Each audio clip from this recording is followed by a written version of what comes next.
really marvelous. Well, once I had these two big bags, and two of these major change agents at National Institute of Education, they were coming down. I was going to the elevator, and they were walking down, and I thought, oh no, I've got to get out of here. So I had to go in the men's room and hide.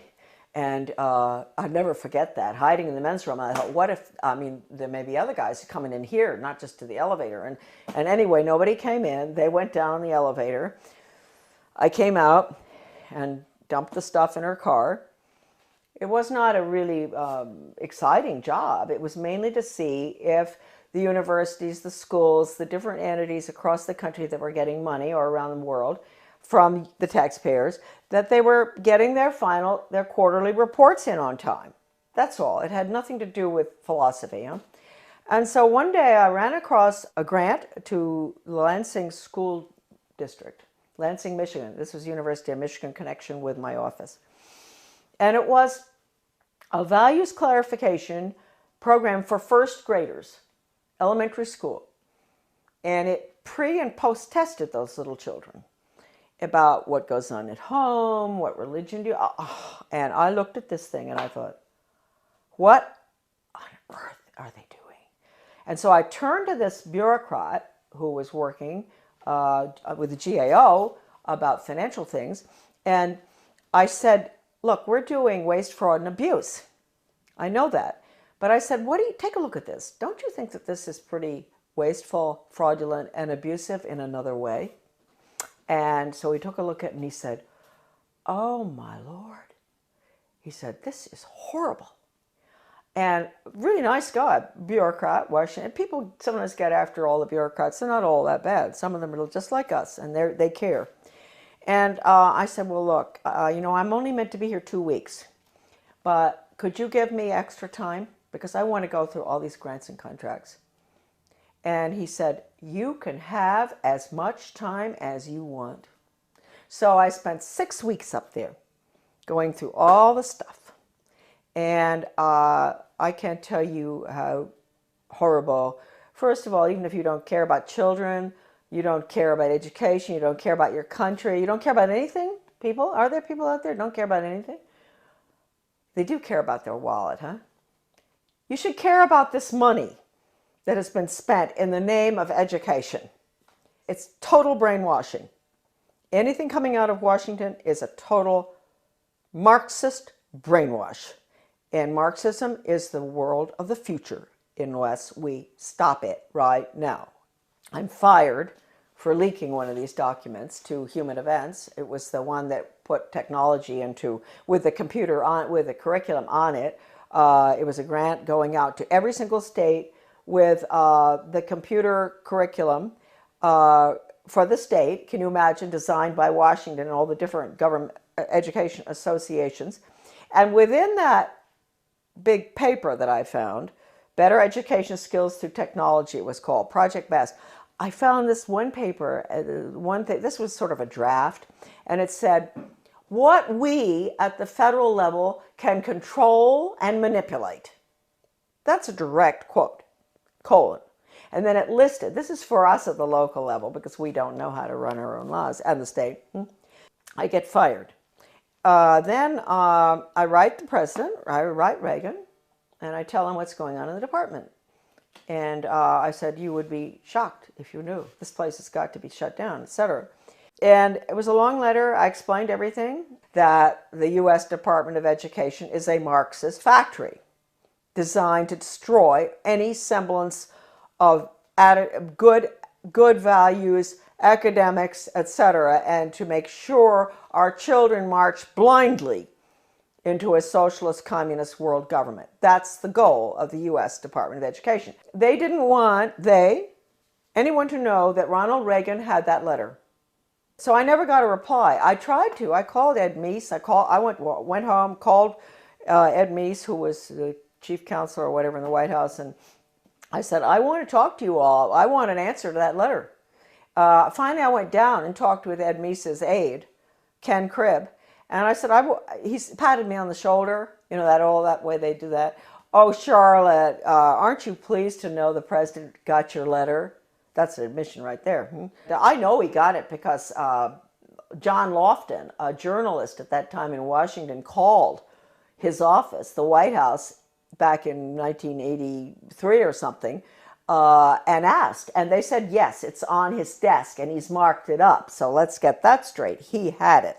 The purpose of that letter was to make sure that that department is abolished and the American public education is returned to its original status, run at the local level and with elected school board members and with no influence whatsoever from the federal or international level. That's how it should be. It was the best education system in the world. That's what I was asking for. Anyway, it didn't happen. That letter to Reagan, again, is on my website, Deliberate Dumbing Down, under a PDF. I wrote in 1985 a book called Back to Basics Reform, or Skinnerian International Curriculum. And to make sure people read this little 39-pager, I decided to put an asterisk so that they didn't really have to read it. I put an asterisk which said, necessary for United States participation in a one-world socialist government plan for the early years of the 21st century. When the conservatives, the neocons, let's call them that, not Goldwater people, when the neoconservatives, Heritage Foundation, all of those groups, I'm sorry folks, when they saw that book, they boycotted it. They boycotted that book, which told Americans exactly what I just told all of you, what I'd seen, and that we had to get rid of the department. It all happened under Ronald Reagan. You call it what you want: corporate fascism, socialism, communism, planned economy. You call it what you want. What is it? It's really, it's horrible. Your children have no upward mobility whatsoever. I told you earlier. I said, yeah, they're put into a slot early on. The government and the schools, they decide what your child is capable of doing the rest of his life. He might be able to sneak out of that sometime if he's brilliant and do his own thing, but it's unlikely. So it's fixed. This is the end of upward mobility for our children, end of freedom for this country. Planned economy is the end of freedom. It's a failed system, but there are people at the top who live very well by it. And then I find out that Ronald Reagan has signed an agreement with Gorbachev to merge the two education systems. Well, you can't tell me that conservatives didn't know that was going on, because I know of some who were at Geneva when this happened. And they didn't do anything about it, but we found out. And so we fought this United States-Soviet Education Exchange Agreement. The Carnegie Corporation also signed agreements. Basically, most of that was to do with computers and technology and critical thinking for little elementary school children. Those agreements were signed. We raised $5,000 to put an ad in the Washington Times to expose that. It was called Educate is Worse Than Watergate or something. And but again, we got no support because that information wasn't meant to get out. Then about 4 years after the fact, my little article was called Soviets in the Classroom, America's Latest Education Fad, that nobody would touch. The conservatives, all the different conservative groups, media and all, would not publish it. And all of a sudden I got a phone call from a wonderful man by the name of Robert Morris. He was a judge from New Jersey. He calls and he said, I'm now the president of America's Future. And I had tried to get this article published by America's Future, Soviets in the Classroom. And I couldn't get it published. It was interesting because America's Future used to do a lot of articles on bad textbooks and everything in the United States. And I thought surely they would be interested in the United States-Soviet textbook agreement too, and exchanges. And I was sure but no, they would not publish it. So this marvelous Bob Morris became president. He found my article in a drawer in the desk that was left there, the manuscript. And he read it and he thought, oh, what is this? Can you imagine? He's a leading conservative himself, very important person. He had not heard about it. He had not heard what Reagan had done. It's happened ever since 1958, when the first agreement was signed by Eisenhower with the Soviet Union at the peak of the Cold War. And then the various agreements have been signed all the way through until recently, terrible one with China. So we have merged, and let me point out, just today, I was informed that there are forces at work in the state of Maine that are surrounding our wonderful people that we elected last November. Traditional Mainers, good hardworking Mainers who were very upset about what's going on. They worked hard to get our governor in, a wonderful man, Paul LePage. And I want to warn all of you that out in your states, if you elected some really good people, they've been surrounded. And you've got to be very careful. You've got to let them know not to go along with any of the agendas that call for regional government or consolidation. Because regionalism, you know, the merging of services, the police forces in one town, police force merges with another one, the schools consolidate, all the little schools merge into a big one. They tell you that's to save money and all. They're lying to you because it doesn't. We know that. It doesn't save money. But what it really is, regionalism is communism. And I have an article, it's in Deliberate Dumbing Down of America. You can look up the name Zeitlin. You will see this communist writer for the Communist Daily World in the mid-70s talking about the need for the United States to implement regionalism and consolidation. It's communism. So any effort that you see out there where they use the word, they don't use the word regionalism that much anymore, they're getting smart. They use the word consolidation. They convince the people, especially in economic downturn times like right now, this tragic time we're going through, that this will save money, that it won't have as high taxes. Consolidate, consolidate, don't do it. We are the major country that's going down to communism, and the rest of the world will follow. They'll call it the global system, the international socialist global system. It is nothing but a totalitarian system. In 2002, President Gorbachev, in speaking in London, he called the European Union the new European Soviet. We know what we're looking at. The North American Union and all other regional entities throughout the world, whether it's the Pacific Circle Consortium or whether it's the Middle East. You think we went into the Middle East for any reason other than to destroy Iraq and to make it part of a region hooked into the banks? What they're doing is they're destroying the Middle East so they can restructure it as a region in this new world order. So these are all the regions.